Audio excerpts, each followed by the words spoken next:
falando, eu sinto que vocês ficam um pouco assim intimidados para poder falar, mas não se intimidem não. Falem, perguntem, questionem, não tem problema. Então, vamos dar continuidade. Nós falamos do primeiro tipo de meristema, né? Meristema primário, que foi a epiderme. Agora nós vamos ver aqui outro tipo de tecido, que é o córtex. O córtex, ele fica abaixo da epiderme. Como vocês podem ver na imagem ao lado, né, que é mostrando aí de amarelo as células, né, na cor amarela. Mas aí não tem só um tipo de célula, né? Aí tem células parenquimáticas, né? E células que meristemáticas também, aí é constituído por esses dois tipos de célula. No córtex, o córtex ele é originado a partir do meristema fundamental, né? Vocês lembram? E aí, as células do meristema fundamental, para formar o córtex, elas se diferenciam em parênquima, a célula, que é um outro tipo de tecido, constituído por células parenquimáticas. As células parenquimáticas, elas diferenciam das células meristemáticas porque elas não têm a mesma capacitação de se multiplicar como as células meristemáticas. E pode acontecer de essa parte da célula, então mesmo a epiderme, sofrer alguma lesão. Aí essas células, elas voltam a ter uma capacidade de diferenciar-se, né, de dividir e produzir e formar essas células, né, para poder repor as células que sofreram danificação, né, a parte do vegetal que sofreu danificação. Mas o parênquima é outro tipo de tecido, que é um tecido constituído por células parenquimáticas. Elas podem voltar essas células até a capacidade de diferenciação, mas elas não têm como as células meristemáticas. Então, assim, as imagens, elas mostram mais os parênquima, né, no córtex, e o endoderma, que também é um outro tipo de sustentação. E tecido de sustentação, que é constituído por um tipo de célula chamado de esclerênquima, que eu não trouxe aqui para vocês, porque eu quero que vocês mais entendam, né, mais a essa parte mesmo de constituição dos tecidos. Então, eu quero que vocês entendam que o córtex, quem compõe o córtex é o parênquima cortical, que é o parênquima, é um tipo de tecido, e o endoderma, como vocês veem aí, que é uma camada de célula que fica abaixo do parênquima cortical, certo? Então, assim, é, essa região aqui, né, da, da célula, que é o córtex, conforme as células elas vão sendo repostas, se multiplicando para constituir o córtex, ele favorece também no crescimento do cilindro vascular, né? Vai aumentando o diâmetro do cilindro vascular, porque vocês veem que aqui tem uma maior quantidade de camadas de células, né? E essas células, elas são compactadas, principalmente a da camada de células da endoderma, elas são bem compactadas, essas células, né? Deixa eu olhar aqui se tem mais alguma imagem, pra vocês virem. Pois bem. Então, assim, essas células, elas são bem compactadas, como vocês podem ver aí. Então, o parênquima, né, falando aqui um pouco de parênquima, que é um tecido vegetal, né, constituído por células parenquimáticas, como eu já falei. Eles preenchem os espaços entre tecido de revestimento e tecidos condutores, chamados de tecidos de preenchimento. Então, pode acontecer de esses tipos de tecidos precisarem, né, serem preenchidos, alguma célula que morreu, e aí as células parenquimáticas, elas têm essa capacidade, como eu já falei, né, de se diferenciar através da multiplicação do processo de divisão e preencher esses espaços. As células parenquimáticas, entre elas, há espaços, né?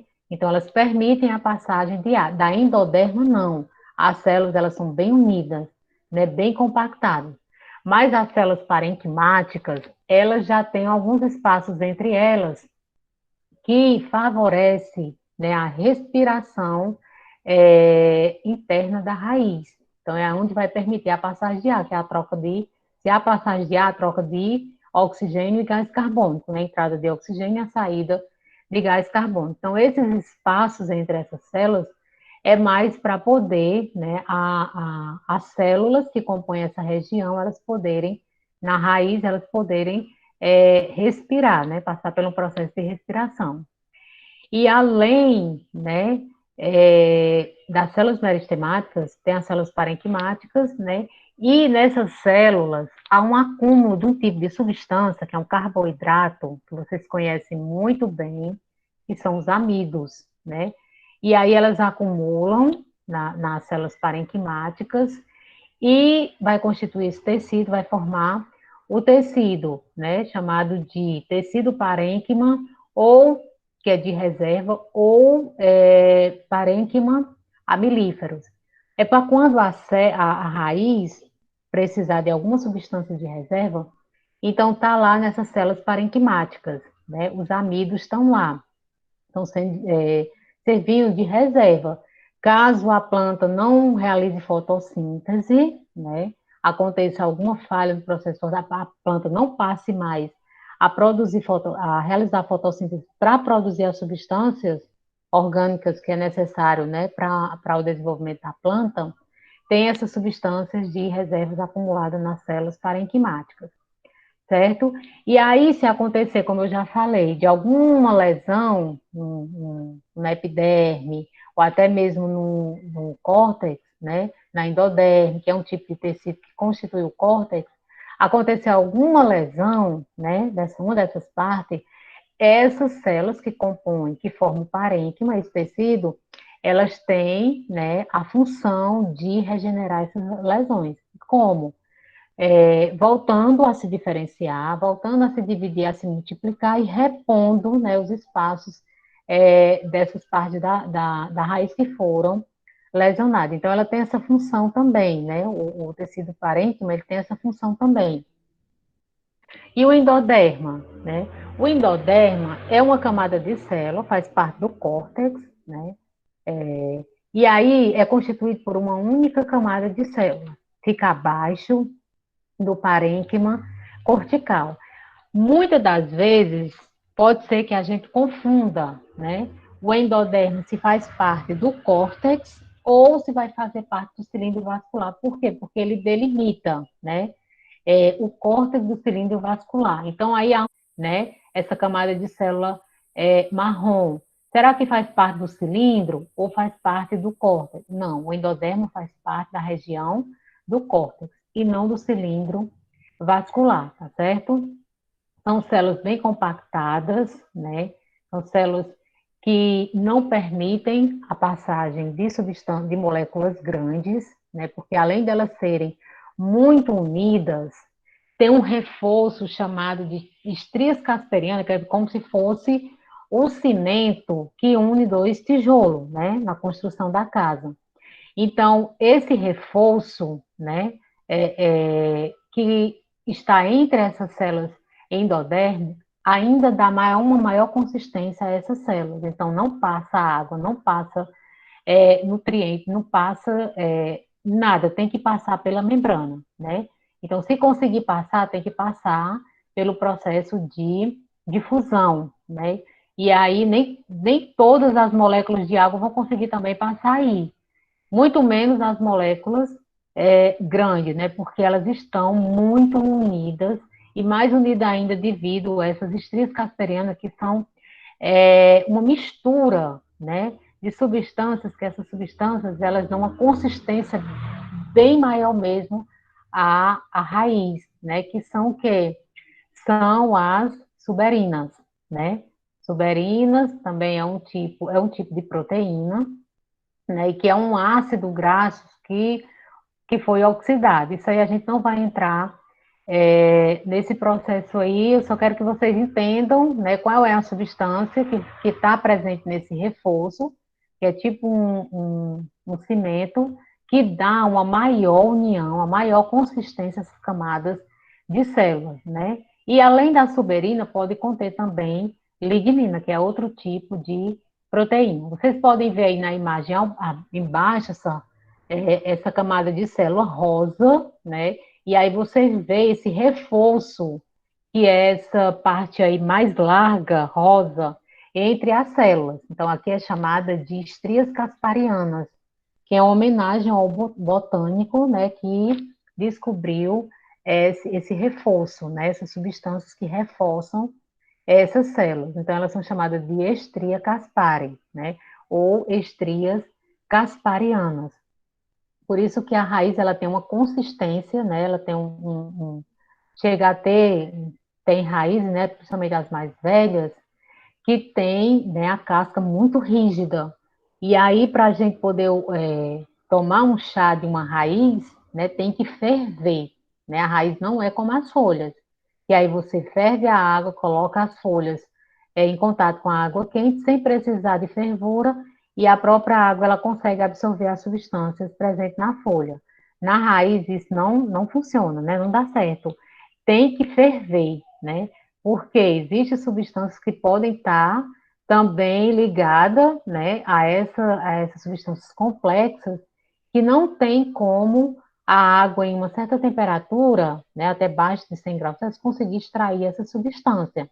Então, precisa-se que, para poder fazer o chá, né, da raiz, utilizando a raiz, precisa-se dar fervura, né, para atingir uma temperatura de 100 graus Celsius ou até mais. Então, para a água poder conseguir extrair essas substâncias. Então, assim, depois do córtex, abaixo do córtex, né, tem o que agora? A região do cilindro, que é chamado de cilindro vascular, que fica abaixo do córtex. O cilindro vascular, ele é formado a partir do procâmbio, né? Vocês lembram?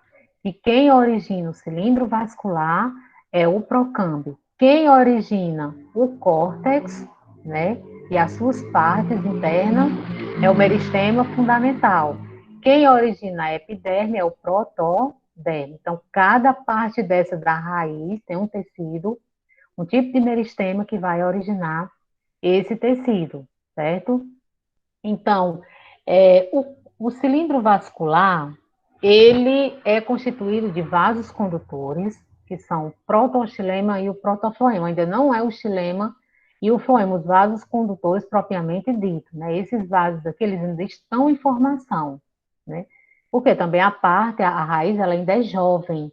E aí, esses vasos condutores, eles ainda estão no processo de formação. E tem o periciclo, né? O periciclo é a camada de célula que delimita, né, o cilindro vascular, a área interna, que é essa área interna todinha que vocês estão vendo aí, com essas bolinhas brancas, ó, aqui é o cilindro vascular. Então, essa camada de célula aqui, ó, que separa a área interna, a parte interna do córtex, é chamado de periciclo, né? Então, periciclo, muitas vezes, pode ser que aconteça de confundir sendo, né, fazendo parte da região do córtex, mas não. O periciclo, ele faz parte do cilindro vascular. Então, vocês podem ver aí na imagem, né, um corte transversal, mostrando aí o cilindro vascular, essa partezinha rosa, né, interna, essa área interna, mostrando o córtex, essa área mais rosinha clara, né, e a epiderme, que é a área externa. Aí, se a gente fosse observar no microscópio, era mais ou menos como essa imagem aqui rosa, né, rosada, e aqui ele vai dizendo que é um protoxilema, que está muito pequeno, que é um protofloema, né, e outras partes e outras áreas do cilindro vascular. Então, a gente iria visualizar mais ou menos assim, como essa imagem aqui no microscópio óptico, né? A gente não consegue visualizar olho nu, não tem nem como, né? Somente com auxílio de um microscópio, quer ele óptico, quer ele eletrônico, né? O eletrônico é muito mais, a sua resolução ainda é muito maior, né? É, partes da planta, partes da raiz que a gente não consegue visualizar no microscópio óptico, a gente consegue visualizar no eletrônico, né? Eu acredito que vocês já tenham é estudado, né, nas disciplinas iniciais, é, sobre o microscópio, né, tanto o óptico como o eletrônico. Então, assim, o cilindro vascular, né, só revisando, repetindo, origina-se do procâmbio e é constituído por vasos condutores, que é o protoxilema e o protofloema, e o pericíclico, tá certo? Então, assim, o pericíclico, ele não é constituído somente por uma única camada como a epiderme, né? Ele pode ser constituído por duas, três ou mais camadas de células. E aí elas estão dispostas, né, ao redor de todo o cilindro vascular, separando do endoderma, porque acima do pericíclico, a gente falando do centro, do meio interno para o meio externo, acima do pericíclico, da camada de célula do pericíclico, está o quê? A endoderma. E a endoderma, sim, né? Ela faz parte do córtex, mas o pericíclico não. Então, ele fica abaixo do endoderma, né? Separando do endoderma. E a partir do pericíclico, né? Do cilindro vascular, pode haver a formação de raízes laterais, né? Nós temos as raízes primárias, que vai ser formada a partir aqui do cilindro vascular. Então, essas raízes laterais a gente considera como raízes primárias, né? As primeiras raízes a serem formadas. Pode ser formada a partir do cilindro vascular. E a partir dessas raízes laterais é que vão ser formadas outras raízes, que a gente chama raiz secundária, que é formada a partir da primária, raiz terciária, né, formada a partir da secundária, e assim, e sucessivamente, tá certo? Então, assim, os três primeiros, os tecidos meristemos primário, né, são a epiderme, o córtex e o cilindro vascular. Certo, pessoal? Tem alguma dúvida? Alguma dúvida? Eu posso dar continuidade. Alguém ficou com alguma dúvida, não entendeu? Pode se manifestar, tá certo? E aí eu volto e explico novamente. Então, assim, deixa eu ver se tem alguém falando no chat. Tem não. Então, assim, tem plantas, como vocês podem observar aí nessa planta herbácea, né? Tem plantas, tem gramíneas, tem plantas herbáceas, tem plantas arbustivas e tem plantas arbóreas, né? Plantas arbóreas são plantas de médio e de grande porte. A gente classifica como plantas arbóreas. As plantas arbóreas são plantas que têm sua raiz, seu caule e suas folhas desenvolvidas, né? As plantas herbáceas, como vocês podem ver aí na imagem, vocês estão vendo que nem a raiz e nem o caule, né, apresentam grandes espessuras, grandes diâmetros, como vocês estão vendo aí quando uma planta é arbórea, né? Tem raízes, vocês podem ver aqui também na imagem, ó, essa imagem aqui que eu coloquei dessas raízes, olha aí a espessura, né? E o desenvolvimento dessa planta, dessa raiz, né? O diâmetro aqui que ela está alcançando, né? Tanto em comprimento quanto em extensão, né? Então, assim, por que, Alessandra, que há essa diferença? Lógico que existe vários fatores, mas um dos fatores, né, é o meio onde ela vive, influencia demais. Por exemplo, uma planta que está no meio onde há pouca água, a probabilidade dela se desenvolver pouco é grande, né? Então ela vai ter que se adaptar àquele meio, onde não há muita luz, que a planta ela precisa, as folhas precisam receber luz para poder realizar o processo de fotossíntese. Então vamos supor que ela está numa área que existe é, árvores, né, plantas de grande porte, e ela está lá tentando se desenvolver, ela está competindo com outras espécies.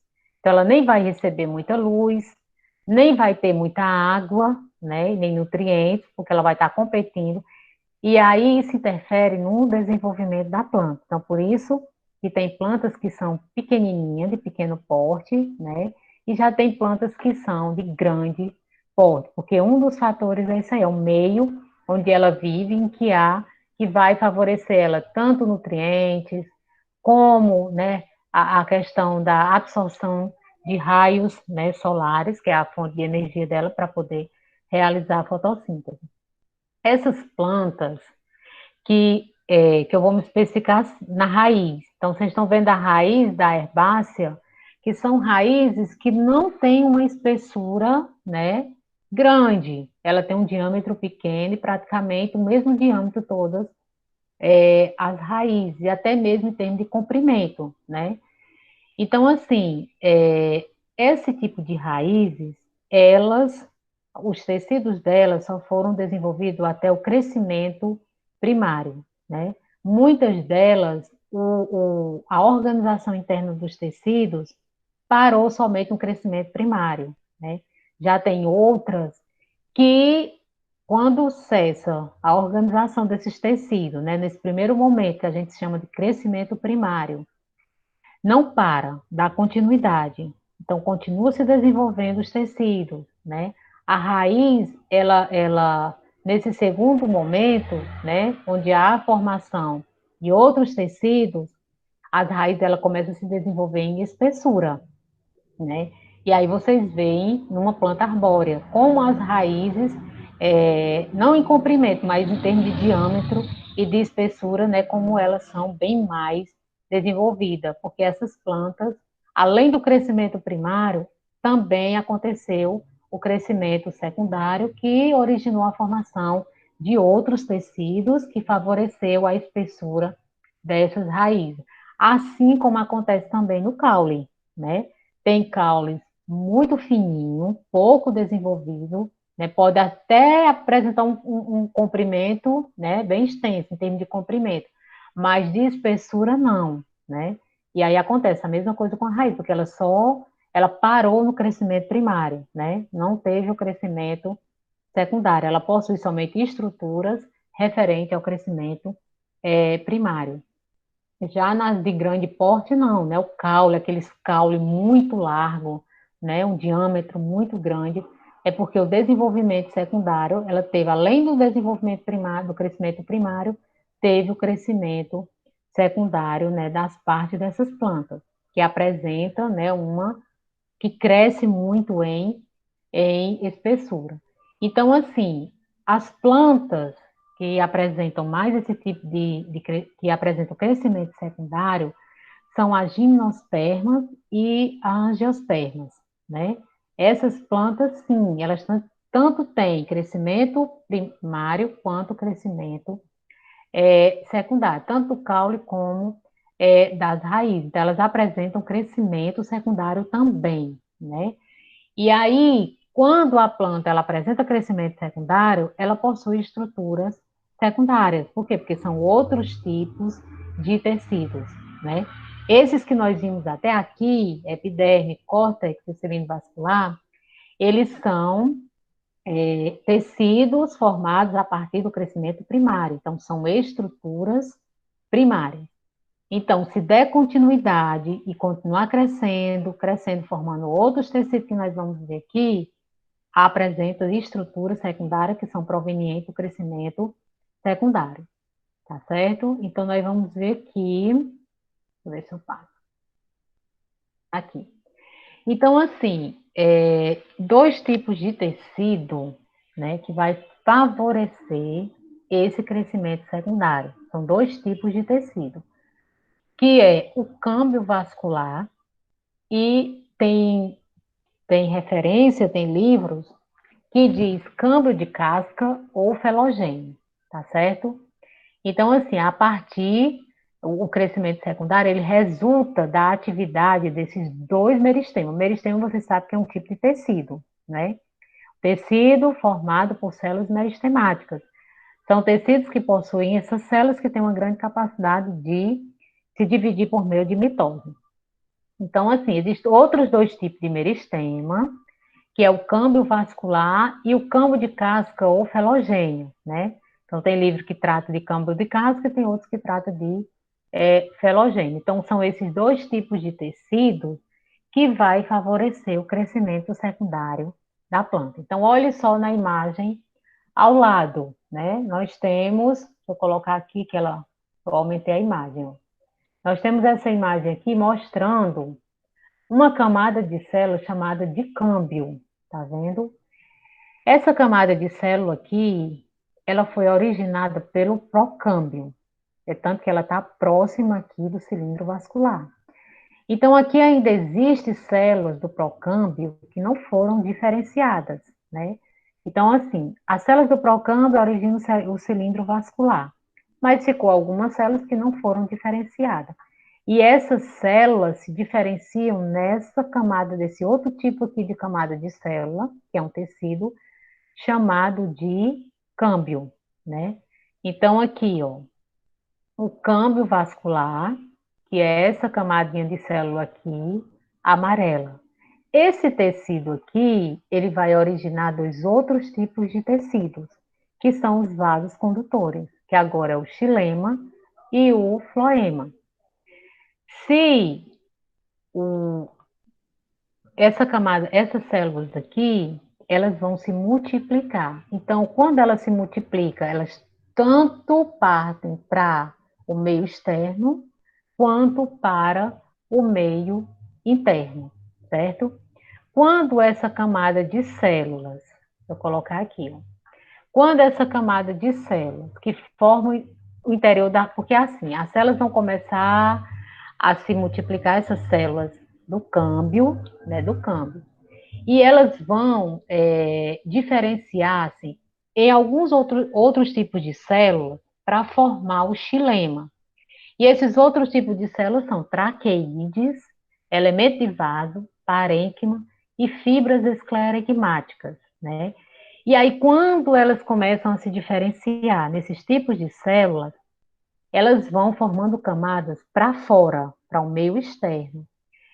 E esse meio externo, né, vai formando um tipo de vaso, que é um vaso condutor, chamado de xilema, que é o xilema secundário. Vocês viram lá o xilema primário, que é no início de formação lá da raiz, não é um vaso condutor ainda tão, né, aperfeiçoado, é o início de formação. Mas a partir do câmbio, né, com a diferenciação das células no campo, que vai formar esses elementos, traqueídeo, elemento de vaso, parênquima, fibra escleregmática, esses elementos, eles vão formar o xilema secundário, né? Porque aí esse tipo de vaso condutor, eles vão estar presentes nas plantas já de grande porte, que vai requerer o quê? Mais água e mais nutrientes. Por quê? Porque o seu caule, a sua raiz, ela vai se estendendo em espessura, vai aumentando em diâmetro, né?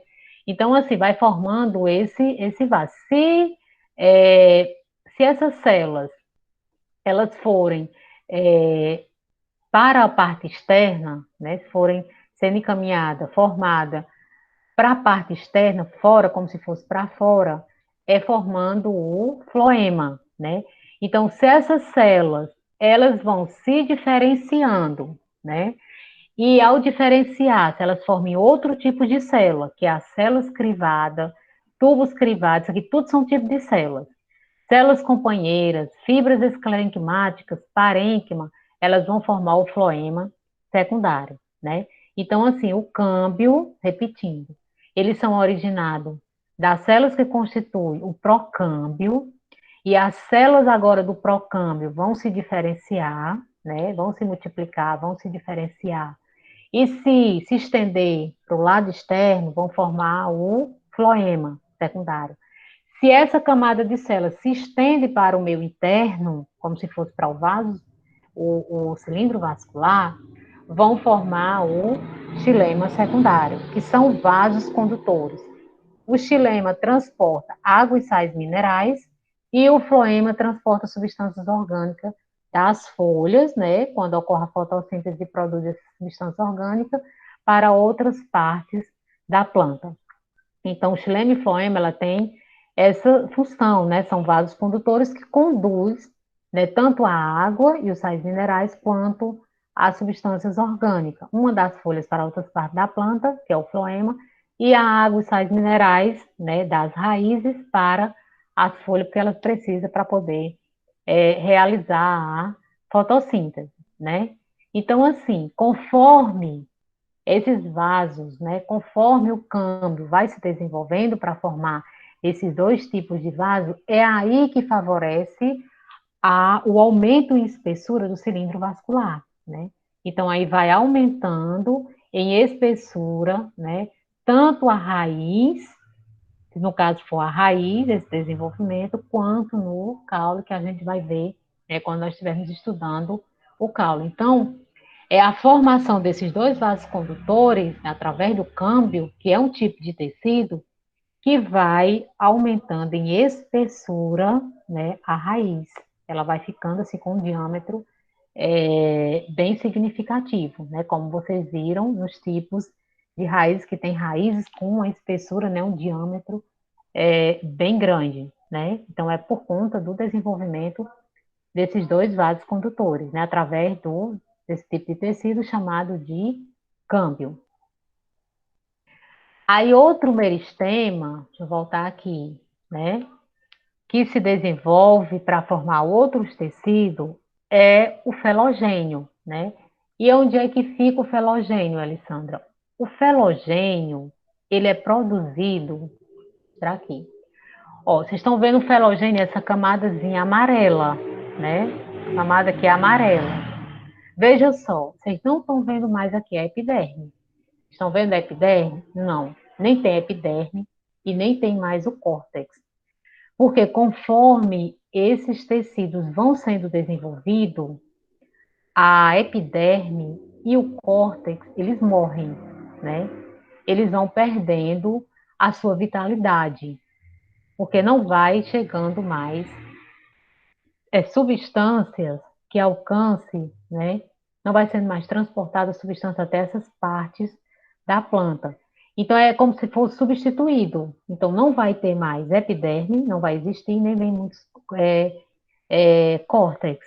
Agora, o pericíclico, né, como vocês podem ver aqui, o pericíclico, que é uma camada de célula que delimita o cilindro vascular, faz parte do cilindro vascular.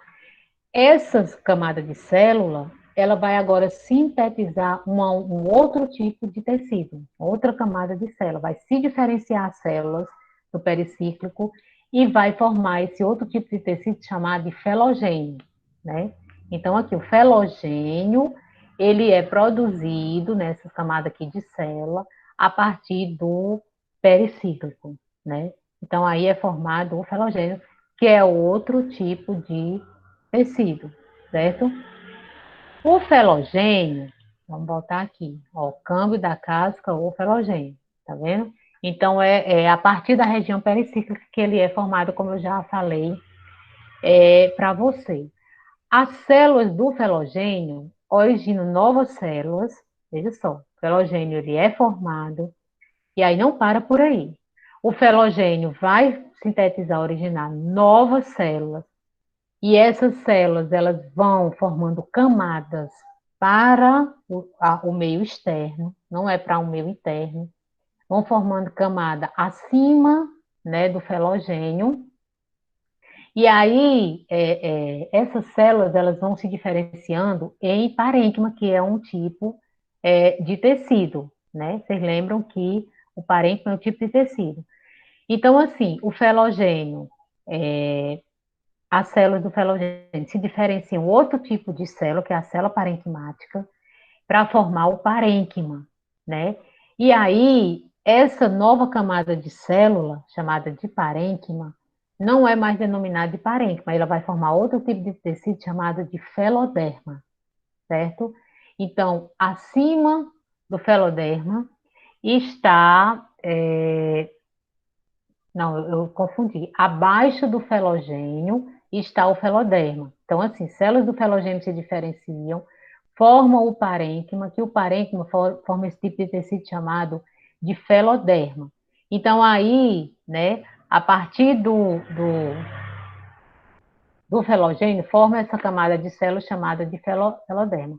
Só que o felogênio, né, Para o meio interno, ele forma o feloderma, que eu acabei confundindo. E para o meio externo, né, ele vai formando uma outra camada de célula, chamado de suber. Por que suber, Alessandra? Porque é o seguinte, conforme essas células vão sendo diferenciadas, tem uma substância, né, que faz parte da parede celular dessas células. E aí, o que que acontece? Essa substância, né, que a suberina, ela vai fazer com que essas células elas fiquem impermeáveis. Então, não passa água, não passa minerais, não passa nenhum tipo de substância. Aí, o que que acontece com essas células? Elas morrem. É por isso que a gente, é, quando estuda, né, na botânica, quando a gente analisa a casca da árvore, o professor diz que são células mortas, e são mesmo. E ali aquela parte externa da planta, né, que é a casca mesmo, é chamada de subeocortiça. Por quê? Porque ali é formado somente por células mortas, célula está oca. Por quê? Porque essa substância ela impediu qualquer tipo de entrada, né, de outra substância, ela tornou essa célula impermeável e a célula não tem como sobreviver e aí ela vai morrendo. Mas aí essa camada de célula ainda permanece por conta da presença dessa substância, né, que são substâncias altamente complexas e que vai dar uma certa rigidez a essa camada de célula. Então ainda continua aí essa camada de célula, mesmo que elas estejam mortas. E aí ela vai formar o que nós chamamos de cortiça, né, que é a casca da raiz, né? A gente associa mais a casca do caule, né? Que também há essa formação dessa cortiça no caule. Mas na raiz também há a formação, né, dessa camada de célula morta, que é chamada de cortiça. Então, aí, nesse crescimento secundário, houve a formação de três tipos de tecido, que foi o felogênio, a partir da camada de célula do pericíclico. Nós tivemos do feloderma, que é a partir de células do felogênio, que se diferencia e internamente forma essa outra camada de célula, mais abaixo, amarela, e aquelas que, pelo fato de não sobreviver, de morrerem por conta dessa substância suberina, né, que é uma substância que torna essas células impermeável a qualquer tipo de substância, elas morrem e formam essa camada de célula externa, que é chamada de cortiça ou suba. Então, esses três tipos de tecido, nós o denominamos de periderme. Então, a periderme é constituída por três tipos de tecido, que é o feloderma, felogênio e o suba, certo? E aí nós temos, após a formação desses três tipos de tecido, a planta ela atingiu o seu crescimento secundário, né? E aí essa raiz, no final já desse processo, né, de crescimento secundário, ela já vai apresentar uma espessura bem maior na raiz, né? E aí varia muito o diâmetro de planta para planta, vai depender do meio também onde ela tá se desenvolvendo, né? Porque o porte da árvore vai depender do meio, se é favorável, ela vai se desenvolvendo, né? Tanto em termos de raízes quanto de caule. Mas se o meio não está favorável, ela só se desenvolve até aquele ponto limite, né? Que dá o meio, dá condições dela sobreviver. Então, aí na periderme, né, nessas três tipos de tecido, existem estruturas, né, que elas favorecem a entrada e a saída de ar na célula. São espaços, né? As lenticelas são regiões, vamos dizer assim, são espaço entre as células, né? Que permite a difusão de gás de oxigênio para dentro, para poder favorecer a respiração da raiz, e gás carbônico do meio interno para o meio externo. Então, na periderme, há essas estruturas chamadas de lenticelas, né, que são espaços entre as células que constituem esses três tipos de tecido, que é para poder favorecer, né, a respiração da raiz. E aí a gente chama de lenticelas, tá certo? Como vocês podem ver aí na imagem. Mas aí, repetindo, olha, o felogênio, feloderma e o suber são denominados de periderme, que são 3 tipos de tecidos, né, que são formados a partir do crescimento secundário da raiz. E aqui nós temos, né, mais uma imagem mostrando o periderme, né? Eu já falei, é um tecido secundário protetor que substitui a epiderme nas raízes de caule com crescimento secundário contínuo. Então, a partir do momento que se forma esses 3 tipos de tecido, né? Vou mostrar aqui na imagem maior, que forma esses 3 tipos de tecido, feloderme, felogênio, suber, a raiz não possui mais epiderme e córtex. Já morreram e aí já foram eliminados, né? Agora a planta apresenta esses 3 tipos de tecido. Então, como vocês podem ver na imagem ao lado, suber, agora é a camada mais externa, e vem o felogênio, logo abaixo o feloderme, aí vem o pericíclico, que o pericíclico ainda faz parte do cilindro vascular, vem o floema primário, o floema secundário, né? Ainda estão em formação, o câmbio vascular, que vai formar o floema e o xilema, né? O floema, ele é mais desenvolvido para a parte externa, né, da raiz, e o xilema mais para a parte interna, né, que fica mesmo no cilindro vascular, né, na região do cilindro vascular. Então, assim, é um pouco complexo, né, de nós entendermos dessa forma a anatomia, né, da, no caso da raiz, que é a parte da planta que nós estamos estudando. Então, eu trouxe muitas imagens para poder facilitar esse entendimento, né? Mas vamos ver se a gente consegue, né? Se vai dar certo fazer pelo menos algumas aulas práticas, né? No laboratório para a gente conseguir tentar observar. Eu acredito que dê certo a gente conseguir observar, né? No microscópio. Então, assim, essa imagem aqui, né, que vocês estão vendo aqui, ela vem mostrar tanto a estrutura primária como a secundária das raízes. Ela aparentemente parece ser bem complexa, né? Mas nós vamos tentar entender. Aqui é um resumo do que eu acabei de falar, né? Do lado direito, nós temos, né, a zona, né? Foi feito um corte na, na zona de maturação, veja bem, né? Na coifa, na zona aqui da coifa, que é a zona de multiplicação e meristemática, nessa zoninha aqui lisa, a gente viu que os 3 primeiros tecidos que foram formados a partir do meristema apical foram periderma, meristema fundamental e o procâmbio. Mas nessa região acima, que foi feito um corte transversal, aqui é a zona de maturação, certo?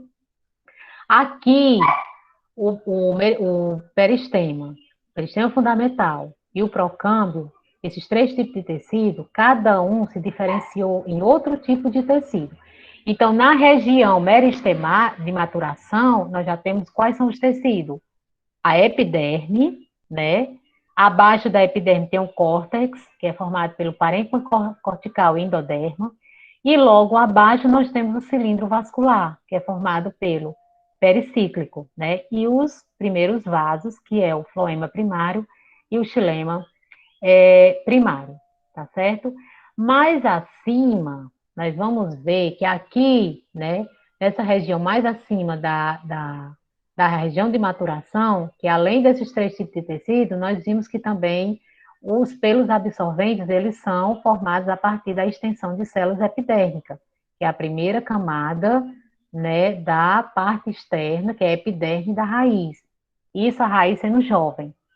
Acima, nós estamos vendo que a partir do procâmbio, né, o procâmbio é aquele que origina o cilindro vascular, ele, além de originar o cilindro vascular, aquelas células que não foram diferenciadas, elas vão formar o câmbio, né, que é chamado de câmbio vascular, que a partir do câmbio vai se ter a formação agora do floema, chama floema secundário, e xilema secundário, certo? Então, assim, o pericíclico, algumas células do pericíclico também não foram diferenciadas. E aí o pericíclico, ele vai formar o quê? O felogênio, que é outro tipo de tecido. A partir do felogênio, nós vamos ter a formação de quê? Do feloderma, né? Do feloderma, e nós vamos ter também o outro tipo de tecido, que é o suber, que o suber é formado a partir do felogênio, né? Da diferenciação de células do felogênio, mas que essas células, pelo acúmulo de suberina, elas morreram e formaram essa camada de célula morta chamada de suber, né? E aí vocês podem ver toda essa explicação que eu dei na imagem esquerda com a imagem direita, né? Então vocês veem, o meristema fundamental, procâmbio e prodermo, primeiros meristemas, primeiros tecidos, vão formar o cilindro vascular, o córtex e a epiderme, né? E aí cada parte dessa tem suas subpartes. E aí sucessivamente, né? Aí vem o câmbio, a formação do câmbio vascular, né? Que vai formar o xilema e o floema. Daí depois vem o pericíclico, que vai formar o felogênio vai formar o felodema, e o felogênio também vai formar o suber, né? E são células mortas, como eu já falei, tá certo? E aí vão sucessivamente. Se a planta ela tiver tido só desenvolvido o crescimento primário, né, então ela só vai ter a epiderme, córtex e o endodermo, a epiderme, o córtex e o cilindro vascular. Se ela continuar a se desenvolver, se os tecidos continuarem a se desenvolver, né, para formar outros tecidos, a partir dos tecidos primários, que são tecidos secundários, então aí a raiz ela vai ter um crescimento secundário, né, que vai formar as estruturas secundárias, que é o suber, o felogênio e o feloderma, que é chamado de periderma. Então, se a raiz ela apresenta um crescimento secundário, ela vai ter agora esses três tipos de tecido: o suber, o felogênio e o feloderma, que é chamado de periderma. Não vai ter mais epiderme, não vai ter mais o córtex, porque eles morrem e esses tipos de tecido substituem a epiderme e o córtex, tá certo? Então, aqui é só um resumo, né, para que fique mais claro. Eu espero que tenha ficado mais claro, tá certo? Mas aí, alguém tem alguma dúvida? Se alguém não entendeu, não compreendeu, né? Aí vocês podem perguntar e pedir para eu poder explicar novamente. Mas ficou claro ou alguém ainda está com alguma dúvida? Não é fácil, né? Eu confesso que não é fácil. É difícil. Difícil, mas a gente estudando assim dá para entender. É, é Só porque é uma gama muita assim de informação. nomenclatura. Uhum. Vocês vão pegar todas Com essas certeza. informações, mais um livro, né? E aí vocês vão revisar, né? Vão estudar, não deixe para depois. Vocês já vão revisar e as dúvidas que vocês tiverem, a gente vai tirar. Professora, Oi. as aulas práticas nessa disciplina são obrigatórias? É, são obrigados. Assim, o professor, o coordenador pediu para eu separar uma carga horária para aula prática, né? Tem a aula teórica e uma carga horária para aula prática. Que tem que ter, né? Aula prática. Essa Entendi. disciplina, ela fica Aí, mais assim, se pela compreendida. questão, eu sei, se pela questão do Covid não puder dar aula prática, essas aulas não podem ser dadas depois não, né? Eu creio que não, né? Aula prática, você está dizendo, no caso, para Sim. dar outra, as aulas práticas em É, outro momento, aí eu tenho que é ver com o como se fosse coordenador, né? quando eu ia Voltar. voltar. É porque às vezes. Se nós não tiver a oportunidade de ver essas aulas práticas, eu posso conversar com o coordenador, né? Deixar as aulas práticas preparadas e aí a gente ter em outro momento, né? À tarde, para poder completar a carga horária. Eu posso conversar com ele, né? Ver essa possibilidade se nós não tivermos aula prática, tá certo? Mas alguém tem alguma dúvida? Gente, não se intimidem. Pode perguntar, porque realmente nessa parte de anatomia, ela não, nessa forma que a gente está estudando, não realmente fica complicado. Mas eu estou aqui para poder esclarecer, né, tirar as dúvidas e repetir se for o caso. Tá certo? Ver se alguém tem alguma Tá dúvida no certo, caso. professora. Então, assim, vocês depois olhem bem direitinho, né? E analisem que vai dar certo. Então, como vocês já estão assim, né, com muito conteúdo, eu vou parar por aqui. Na próxima aula, eu só vou comentar, né, sobre as raízes, que é utilizada como medicinal, né, já até mesmo em produção de fitoterápico, que tem a sua importância farmacêutica, eu vou citar algumas espécies aqui, já que já foram estudadas, comprovadas, e que já tem até fitoterápico produzido utilizando essas plantas. Mas aí, para a gente finalizar, vocês vão fazer essas questões aqui, ó, certo? Ó, eu vou colocar o slide nas aulas, né, no sistema, e se vocês quiserem já agora tirar uma foto, não sei, já para ir adiantando, se vocês quiserem copiar, vocês fiquem à vontade. Tirar uma foto, né, que é mais rápido, vocês fiquem à vontade. Eu vou só parar aqui de gravar, tá certo? Porque a aula já é extensa, aí vai ficar mais extensa ainda. Só parar aqui de gravar. Então, interromper aqui.